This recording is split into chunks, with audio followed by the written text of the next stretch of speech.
Alright? Punong-puno kayo ng kaligayahan, guys. For some of you, may mga bagong opportunities. Etong opportunities na to, guys, hinahanap nyo to, no? And sabi ko nga sa inyo, guys, yung opportunity dumadating yan kapag nakafocus na yung attention nyo. So, ganun kayo ngayon. Parang nandun kayo sa stage na very open kayo. Open-minded kayo. Open kayo sa mga opportunities. Willing kayo na makinig sa mga suggestions, recommendations. Pero guys, no, bago kayo sumubok ng mga opportunities, again, pag-aralan nyo muna.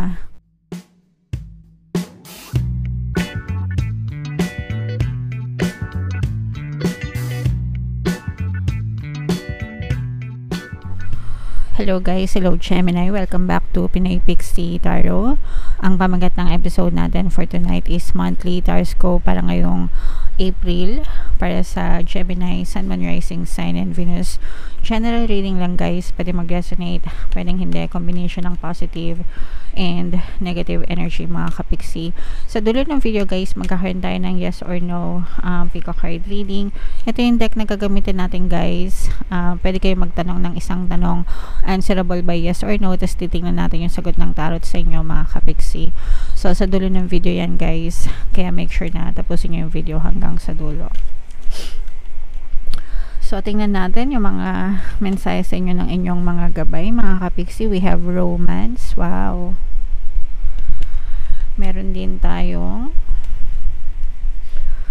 no need to worry, and meron din tayong success. Okay, so sa mga kapiksi natin na actually whether romantic ito or non-romantic na energy, no, magtatagumpay kayo mga kapiksi, huwag kayo mag-alala. Pero unahin natin ito guys, for some of you guys, this is a very important message na kung meron man kayong mga problema na pinagdadaanan sa inyong romantic relationship with your partner or specific person, huwag kayo mag-alala kasi mapagtatagumpayan nyo rin yung mga away-away na yan, yung mga problema nyo sa relasyon mga kapiksi. Okay, sabi ko nga sa inyo guys, wala namang couple na hindi nagkakaroon ng problema pagdating sa relationship kasi nga magkaiba kayo ng preference, no, magkaiba ng ugali, magkaiba ng preference, ganyan. Sometimes love is not enough para ma-fill in yung gaps dun sa mga indifferences nyo mga kapiksi. Okay, so hindi natin dapat sinisisi yung bawat isa mga kapiksi. And sometimes kung gusto talagang ipaglaban, napaglalaban naman, no, and pero meron din iba na sumusuko na lang din. Pero in your case guys, nakikita natin na wala kayong dapat ipag-alala kasi magiging successful nyo rin na mapaglalabanan yung mga problema nyo sa romantic relationship. Okay, for some of you naman guys, pwedeng may papasok, no, na bagong romansa sa inyo guys. Pwedeng new person, pwedeng old person na babalik mga kapiksi, but this is a very good message na nagiging ma-okay yung inyong romantic department. Okay, and then sa non-romantic naman guys, huwag kayong mag-alala kasi again, no need to worry. Okay, kasi success is close. Malapit na yung tagumpay sa buhay nyo. Naaamoy nyo na ba? Smell ng success, no, amoy ng tagumpay, amoy ng victory, malapit na sa inyo mga kapiksi. So ito, i-mind nyo na to sa comment section. Mind romance, mind harmonious relationship, mind success, mind tagumpay, mind victory, para talagang ma-experience nyo siya sa inyong physical reality ngayong buwan ng Abril, Gemini. Alright, so yeah, tingnan naman natin yung mga paparating sa inyo guys ngayong March. Shuffle natin to. Habang sinashuffle ko to guys, panoorin nyo muna yung video natin regarding sa ating paano mag-manifest ng abundance video course. Kapiksi, sawa ka na ba sa mga struggles at hirap sa buhay mo? Masipag ka ba at masikap sa buhay ngunit hindi ka pa rin umaasenso? Ilang beses ka na bang nag-attempt magnegosyo at mag-invest pero palagi ka pa rin nalulugi? Sa pagkakataon na ito ay maaaring may subconscious beliefs ka na nagiging balakid sa iyong pag-unlad at pagyaman. Introducing, paano mag-manifest ng abundance video course.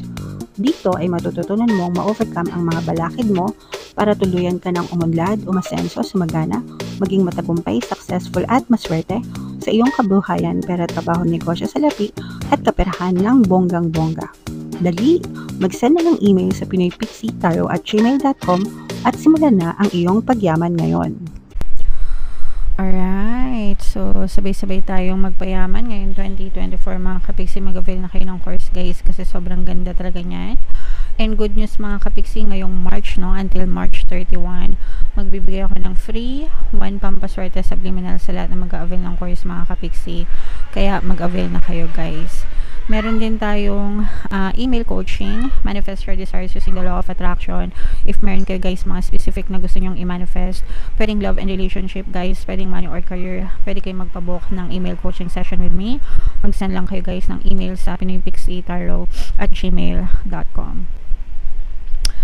So, Gemini guys, kayo ay na-represent ng Queen of Swords sa ating spread. Ito yung very positive energy guys, no? Nakikita natin yung pagkakaroon ng transition, ang pagbabago sa buhay nyo. Meron ditong presence ng water signs, Cancer, Pisces, Scorpio. Yung transition mga kapiksi, or yung pagbabago, most of the time nangyayari yun kapag kayo ay naghihil na,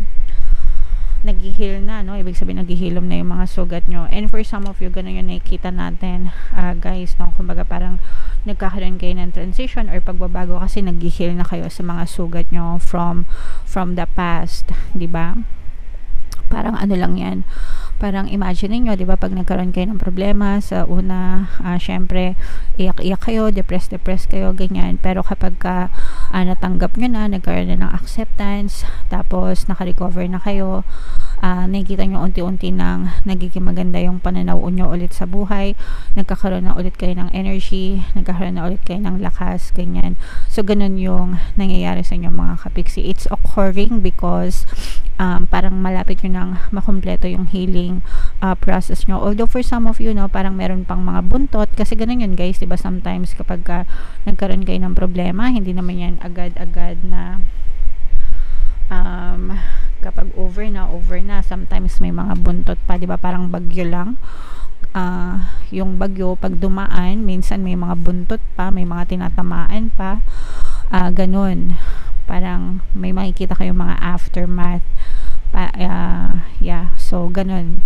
Pero kumbaga nandun kayo sa process na inaayos nyo yung sarili nyo, nililinis nyo yung isipan nyo, nililinis nyo yung nararamdaman nyo, alright, and ready na kayo para makabawi ulit, makabangon ulit mga kapiksi. For some of you, you're reflecting on this, no? Parang tinatanong nyo yung sarili nyo, bakit nangyari sa akin to, anong natutunan ko dito, dapat pala ganito, dapat pala ganyan, sa susunod hindi na ako ganito, sa susunod ganyan na ako. So may mga ganun din kayong mga pattern of thoughts, and in a way guys, nakatulong siya sa inyo kasi nga nagmamature kayo, ganyan, and parang magsisilbi siyang gabay sa inyo in the future mga kapiksi. Alright? Punong-puno kayo ng kaligayahan guys. For some of you, may mga bagong opportunities. Etong opportunities na to guys, hinahanap nyo to, no? And sabi ko nga sa inyo guys, yung opportunity dumadating yan kapag nakafocus na yung attention nyo. So ganun kayo ngayon, parang nandun kayo sa stage na very open kayo, open-minded kayo, open kayo sa mga opportunities, willing kayo na makinig sa mga suggestions, recommendations. Pero guys, no, bago kayo sumubok ng mga opportunities, again, pag-aralan nyo muna kung scam or hindi, kasi ngayon marami na kasing mga online investments, no, and palagi ko kayong pinagsasabihan guys na maging mapanuri kasi iba yung panahon ngayon, no. Yung mga scammer ngayon, upgraded na rin sila. Sa pag-upgrade ng technology natin, nag-upgrade din sila mga kapiksi. So make sure na iwas scam din kayo. Kasi baka mamaya nag-invite kayo, no? Hindi nyo alam na scam pala. Tapos nag-invite pa kayo ng mga friends nyo, mga kakilala nyo. Ang ending, hindi lang ikaw yung na-scam, pati yung mga in-invite mo, na-scam din. So tapos ikaw ngayon yung sisihin nila, 'di ba? So mag-ingat kayo guys sa mga ganong klase na na scam mga kapiksi. Hindi porket ginagawa ng iba, gagawin mo na rin. Kailangan maging wise kayo. It's your hard-earned money, so make sure na pinag-iingatan nyo, okay? Sa larangan ng pag-ibig, mga kapiksi, nakikita natin na punong-puno kayo ng kaligayahan at kasiyahan ngayong April naman. Masaya kayo sa mga relasyon nyo, again, pwedeng romantic, pwedeng mga relasyon nyo sa pamilya nyo, sa ibang tao, guys, pero you are full of love and happiness ngayong panahon na to, mga kapiksi. Parang palagi kayong lumalabas ng mga, especially ngayon, no, summer, di ba, maraming naglalabasan, ganyan, so isa kayo dun. And for some of you guys, ito, meron tayong presence dito ng air sign, Aquarius, Gemini, Libra. For some of you guys, nararamdaman ko na isa sa mga nakakatulong sa healing nyo is yung pagtalikod nyo dun sa mga tao na alam nyong hindi mapagkakatiwalaan. Okay, meron kayong ganong klase ng ng pakiramdam na it's not quantity over quality. Dapat talaga quality over quantity. Sometimes nakikisama kayo ng nakikisama sa mga tao for the sake of makisama, pero hindi nyo naman sila peg, diba? So it's okay to cut people in our life kung wala naman tayong napapala sa kanila. Let's say for example, meron kang kaibigan or kakilala na wala nang ginawa kundi magmarites sa'yo, magsumbong sa'yo ng mga ganito, ganyan, although tapos pag pinagsabihan mo, parang ikaw pa yung masama, diba? Tapos kahit anong pagsabihan mo, hindi pa rin nakikinig sa'yo, diba? So ask yourself, anong mapapala ako if I stay with this kind of person, diba? Baka mamaya mahawa ako sa kanya, pagising ko marites na rin pala ako, diba? So sometimes it's okay to cut people of your lives na nega naman. Kumaga wala kang mapapala sa kanila, okay? Hindi sila kawalan, mga kapiksi, and you should learn how to invest your time wisely dun sa mga tao na deserve ng energy mo, okay? And eto guys, parang meron kayong business na itatayo or sisimulan na pinapangarap nyo, something na gustong-gusto nyo talagang gawin. So this is more on business, guys. So baka magtayo kayo ng kapihan or kung ano yung desire nyo, mga kapiksi. So go ahead, parang minumove ni universe again, guys, no, yung tagumpay na sa inyo. So hindi mo kailangan mag-alala, just take one step at a time. Hindi naman yan madalian na successful, di ba? Pero kapag winwork out mo yan, magtatagumpay ka rin, mga kapiksi. Okay? So yeah, ito mind nyo na yan. Mind new business, mind success. Ano pa ba yung sinabi ko kanina? Mind harmonious relationship. Kasi guys, talagang harmonious yung relationship nyo, di ba? Nakita natin yan. And yung success talagang nakita rin natin para sa inyo. So i-mind nyo yan lahat, guys, sa comment section. So tingnan natin ito, Gemini. Shuffle natin to, guys. Ito na yung yes or no pick a card reading nyo. So shuffle ko to, guys. Habang sinashuffle ko to, itanong nyo sa isip nyo yung isang tanong na gusto nyong malaman for April. And inform ko lang kayo, guys, no, meron tayong exclusive membership program dito sa ating channel. I-click nyo lang tong join button dito sa baba, guys. O kaya naman itong link ilalagay natin dito sa taas. Pinutin nyo lang, mga kapiksi. Kapag member na kayo, magkakaroon kayo ng access sa mga exclusive videos natin regarding manifestation using the power of your subconscious mind and law of attraction, mga kapiksi. So yeah, hinga ng malalim, guys. Tapos itanong nyo sa isip nyo yung tanong nyo. And then pili kayo ng isang card. Ito yung card 1, card 2, card 3. Kung card 1 ang napili nyo, ang sagot sa tanong nyo ay yes. Kung card 2 naman ang napili nyo, ang sagot sa tanong nyo ay yes.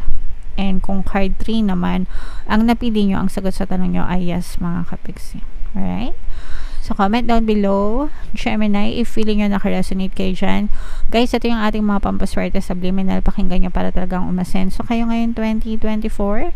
And ito naman yung ating success stories ng paano mag-manifest ng abundance video course. Click here to subscribe, guys, and click here to join our membership program. Thank you for liking, sharing, and subscribing, and see you again next time. I love you all. Have a nice day. Bye-bye.